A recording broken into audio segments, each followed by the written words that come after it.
नेकपा एमालेका नेता महेश बस्नेतज्यू तपाईँ बेलैमा सुध्रिनुहोला। तपाईँ जसरी धम्की दिइराख्नु भएको छ नि जनतालाई, जसरी जेनजी पुस्तालाई धम्की दिँदै हुनुहुन्छ, अश्लील शब्दहरू प्रयोग गर्दै हुनुहुन्छ नि, तपाईँ बेलैमा सुध्रिनुहोला। नभए एकपटक सुन्नुहोस् यो भनाइ, सुन्नुहोस् है। महेश बस्नेतलाई म एउटै कुरा भन्न चाहन्छु, बेलैमा सुध्रिनुहोस् है, नत्र भने विकल्प छैन। धेरै चुरीफुरी गर्नु पर्दैन। अहिले सामाजिक सञ्जालमा 2-4 वटा भरौटीहरू लिएर धेरै चुरीफुरी गरेको सुहाउँदैन। सेप्टेम्बर 9 मा तपाईँ कहाँ भाग्नु भएको थियो र अहिले ओपन च्यालेन्ज गर्दै हुनुहुन्छ सबैलाई। कति पनि सुहाएन यार, कति पनि सुहाएन। आफ्नो घर हुँदा हुँदा वनमा लुकेको हो नि त, होइन? मोबाइल ट्र्याक गर्छ भनेर मोबाइल अफ गरेर सास पनि बिस्तारै फेरेर भागेको हो नि त। अनि फेरि के को चुरीफुरी हो यो? अहिले आएर कसैको यति धेरै चुरीफुरी छ भने त्यो महेश बस्नेत हो। यस्तो खालको आन्दोलन चाहिँ नभओस् अब चाहिँ। यदि आन्दोलन भइहाल्यो भने महेश बस्नेत तेरो खैरियत छैन। त कहीँ पनि लुकेर, त कहीँ पनि भागेर बस्न सक्दैनस् अब आन्दोलन भयो भने, किनकि तेरो मुख, तेरो बोली, त अलिकति जनताप्रति रेस्पोन्सिबलै छैनस् क्या। त पार्टी पार्टी पार्टी त्यही कार्यकर्ता 2-4 वटा मान्छे अगाडि पछाडि उभिँदैमा केही हुँदैन भने त अस्तिको आन्दोलनमा देखिस् त।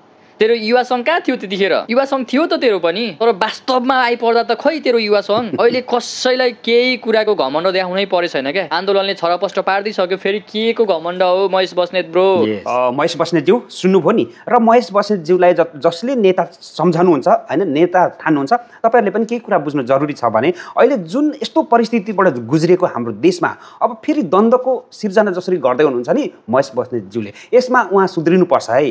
उहाँ सुध्रिनुपर्छ। अहिले यस्तो तरिकाले कसरी चाहिँ देश बनाउनु पर्छ। अब यो भीषण परिस्थितिमा भनेको नि म यति केटा ल्याउँछु त्यति केटा ल्याउँछु भन्दै जुन खालको तपाईँले धम्की दिँदै हुनुहुन्छ, यसले अरू ठुलो आपद विपद आइ नपरोस्, बस यसको लागि मैले भिडियो बनाइरहेको छु। यति मात्रै होइन, अरू कति धेरैजना अहिले जेनजी पुस्ताले तपाईँलाई टार्गेट गरिरहेको छ। यो कुरा लेखेर राख्नुहोला। 2-4 जना आफ्नो समर्थक भए भन्दैमा यस्तो खालको घमण्ड गर्ने अब दिन गए। हिजो त थियो तपाईँहरूको राज्य सत्ता थियो, तपाईँले जे गर्दा पनि थियो, तपाईँले जसलाई जति यातना दिँदा पनि हुन्थ्यो, तर अब त्यो हुँदैन। अन्तिममा विनोद खत्रीज्यू तपाईँलाई धेरै धेरै धन्यवाद दिन चाहन्छु। यस्ता खालका अराजक समूह, यस्ता खालका अराजकहरूलाई तपाईँ हामीले खबरदारी गर्नै पर्छ।